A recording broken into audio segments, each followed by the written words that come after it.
और अब बड़ी खबर का रुख करेंगे। बड़ी खबर यह है कि नेपाल में सुबह सुबह 7.1 की तीव्रता से भूकंप का जोरदार झटका आया है, जिसका कंपन भारत तक में महसूस किया गया है, बिहार में महसूस किया गया है। तो ये बड़ी खबर आपको दे दें, नेपाल में ये भूकंप के झटके महसूस किए गए और फिर इसका जो असर है बिहार, सिक्किम, बंगाल तक बताया जा रहा है कि किए गए हैं।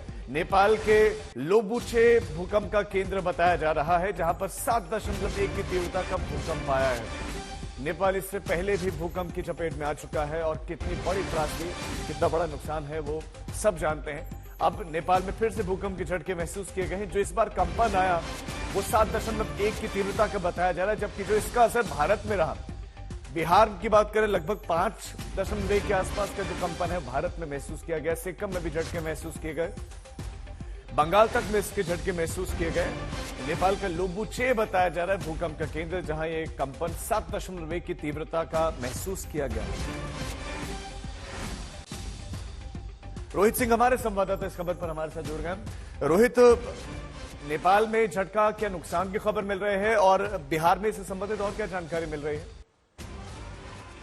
देखिए, नेपाल में जो ये सुबह सुबह आज भूकंप आया है तकरीबन 6:35 के आसपास, इसका असर जो है उत्तर बिहार के भी कई इलाकों में देखने को मिला हो। दर्जन भर ऐसे जिले हैं सुबह से किशनगंज, सीतामढ़ी, शिवहर, सुपौल, सहरसा, मोतिहारी, बेतिया, भागलपुर और राजधानी पटना तक भी जो है भूकंप के झटके जो है हल्के झटके महसूस किए गए हैं। हालांकि उसकी तीव्रता बताई जा रही है, बिहार में जो आया है उसकी 5.1 बताया जा रहा है, लेकिन सुबह के वक्त अब 6:30 का वक्त आसपास आप समझ सकते हैं, सर्दियों का समय है, लोग अपने घरों में जो है वो सो रहे थे, लेकिन उसी वक्त उन लोगों ने हल्के झटके महसूस किए, जिसके बाद आनंद फानंद में डर के कारण जो है लोग अपने घरों से बाहर निकल आए और ये जानने की कोशिश कर रहे थे कि क्या वाकई भूकंप आया भी है या नहीं, या फिर उसकी तीव्रता कितनी है, या फिर बहुत। आप हमारे साथ बने रहे। पंकज दास इस समय नेपाल से हमारे साथ ज्यादा जानकारी के साथ जुड़ गए हैं। पंकज, नेपाल से क्या अपडेट है? कोई नुकसान तो नहीं हुआ? अभी तक किसी भी प्रकार के नुकसान की जानकारी नहीं मिल पाई, चूंकि ये जो भूकंप का केंद्र बिंदु है वो हिमालय क्षेत्र पर है और जो माउंट एवरेस्ट है उससे 90 किलोमीटर उत्तर बताया गया है। तो ऐसे में भूकंप के जो नुकसान की खबर है वो थोड़ी देर बाद आई, क्योंकि बहुत ही विकट वो क्षेत्र है, हिमालय क्षेत्र है और इस समय जबरदस्त उस एरिया में स्नोफॉल भी हो रहा है। तो हमारे जो वहाँ के प्रमुख जिलाधिकारी है, ताप्लेजुंग जिला और संखुआ तथा जो ये जो दो बॉर्डर जिला है जहाँ से चीन के उस डांगी क्षेत्र में आया है भूकंप, वहाँ के जिलाधिकारियों से जो बात हुई है उन्होंने कहा कि अभी कुछ समय लगने वाला है, क्योंकि भूकंप के झटके बहुत ही तेज थे और दो बार 7.1 और 5.7 मैग्नीट्यूड पर ये भूकंप आया था। तो इसके नुकसान का जो है इसकी जानकारी थोड़ी देर बाद मिल पाएगी।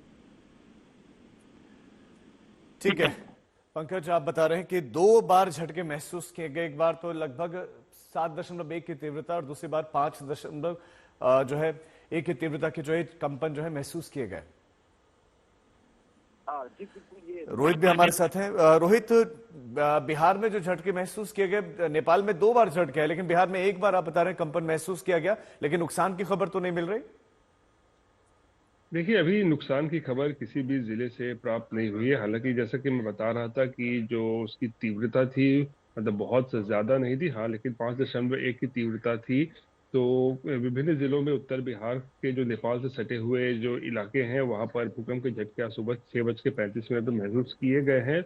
लोगों में थोड़ा डर इस वक्त है कि वापस अपने घरों में जाए ना जाए, लेकिन क्योंकि अब मैं बताया ना सर्दियों का मौसम चल रहा है तो लोगों को ज्यादा मतलब घबराहट हुई। गर्मियों के दिन में अक्सर लोग सुबह उठ जाया करते हैं बिहार की अगर बात करें, लेकिन सर्दियों के समय में लोग अपने घरों में सो रहे थे, उसी वक्त जो है झटके महसूस किए गए। तो फिर वो लोग आनंद फानंद में डर की वजह से बाहर निकले और उसके बाद एक दूसरे से जानने की कोशिश कर रहे थे कि क्या उन लोगों ने वाकई महसूस किया है भूकंप के झटके या नहीं।